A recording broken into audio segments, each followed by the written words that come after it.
नमस्कार। हर हर महादेव। कैसे हैं आप सब? आशा करता हूं बहुत बढ़िया व स्वस्थ होंगे। मित्रों, आज जिस विषय पर हम चर्चा करेंगे उस विषय के बारे में हम सब जानते हैं, अपने अपने घरों में करते भी हैं। श्रावण के माह में सोमवार पर या प्रदोष व्रत होता है तो करते हैं, हम सभी करते हैं। पंडित जी आते हैं या हम स्वयं जानते हैं तो हम स्वयं करते हैं। आप सब जान गए होंगे, है ना? वह है रुद्राभिषेक। रुद्राभिषेक रुद्राभिषेक के बारे में हम सब जानते हैं, पर क्या जानते हैं? बस यही कि रुद्राभिषेक में हम भोले शंकर का, हमारे शिव शंभू का दूध, जल, दही, घी, शहद इत्यादि से अभिषेक करते हैं। हमारी कामना के लिए या हम जो पूजा करते हैं उसके लिए हमारी श्रद्धा से अभिषेक करते हैं, या इससे कुछ अधिक भी जानते हैं। तो आइए आज जानते हैं कि इसका क्या महत्व है, रुद्राभिषेक का क्या महात्म्य है। शिव पुराण में सनकादि ऋषियों के प्रश्न पर स्वयं शिव जी ने रुद्राष्टाध्यायी के मंत्रों द्वारा अभिषेक का महात्म्य बतलाया है। उन्होंने क्या कहा है?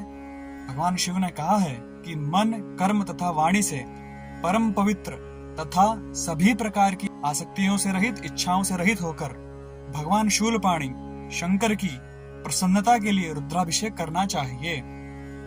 इससे वह भगवान शिव की कृपा से सभी कामनाओं की, जो हमारी जो भी इच्छाएं होती हैं, जो भी कामना होती हैं, सभी कामनाओं को प्राप्त करता है, सभी इच्छाओं को प्राप्त करता है और अंत में परम गति को प्राप्त होता है, तो शिव सायुज्य को प्राप्त होता है। रुद्राभिषेक करने से मनुष्यों की जो कुल परंपरा होती है, कुल परंपरा माने हमारे दादा, दादा का बेटा, बेटा का बेटा, ऐसे ये जो कुल परंपरा है उसे भी आनंद की प्राप्ति होती है।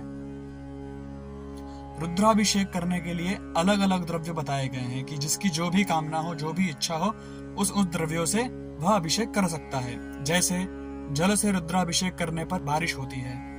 व्याधि, संकट शांति के लिए कुशोदक, हमारे जो भी संकट होते हैं जीवन में, उसको कुशों के जल से, कुशा जो होती है ना, कुशा दर्भ, उसके जल से अभिषेक करने से वो सब दूर होते हैं। धन की प्राप्ति के लिए मधु तथा घृत, घी से अभिषेक करना चाहिए।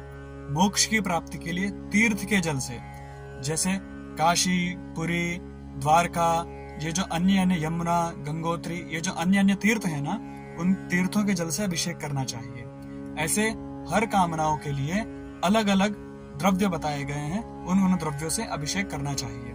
आचार्य भट्टभास्कर की जो रुद्र नामक जो भाष्य है, उसमें उन्होंने कहते हैं कि अस्य रुद्राध्यायस्य जप मात्रेणैव सर्व सिद्धि।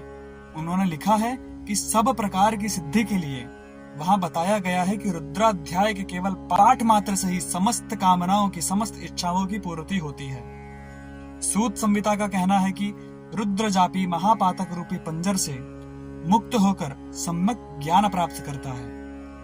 लिखा है कि रुद्र जापी उमुच्येत महापातक पंजरात सम्यक ज्ञानम च लभते तेन मुच्येत बंधनात् अनेन सदृशम जप्यम नास्ति सत्यम श्रुतौ स्मृतौ। कि रुद्र जापी महापातक रूपी पंजर से मुक्त होकर सम्यक ज्ञान प्राप्त करता है और अंत में विशुद्ध मुक्ति को प्राप्त करता है। रुद्राध्याय के समान जपने योग्य, स्वाध्याय करने योग्य वेदों, स्मृतियों और श्रुतियों में अन्य कोई मंत्र नहीं है, ऐसा महात्म्य बतलाया गया है। आज हमने रुद्राभिषेक के बारे में जाना। आगामी वीडियो में हम रुद्राष्टाध्यायी के बारे में जानेंगे। रुद्राष्टाध्यायी यह है जिससे हम रुद्राभिषेक करते हैं। तो आगामी वीडियो में हम रुद्राष्टाध्यायी के बारे में जानेंगे। धन्यवाद। रामा रामा पुनर्मिलामः।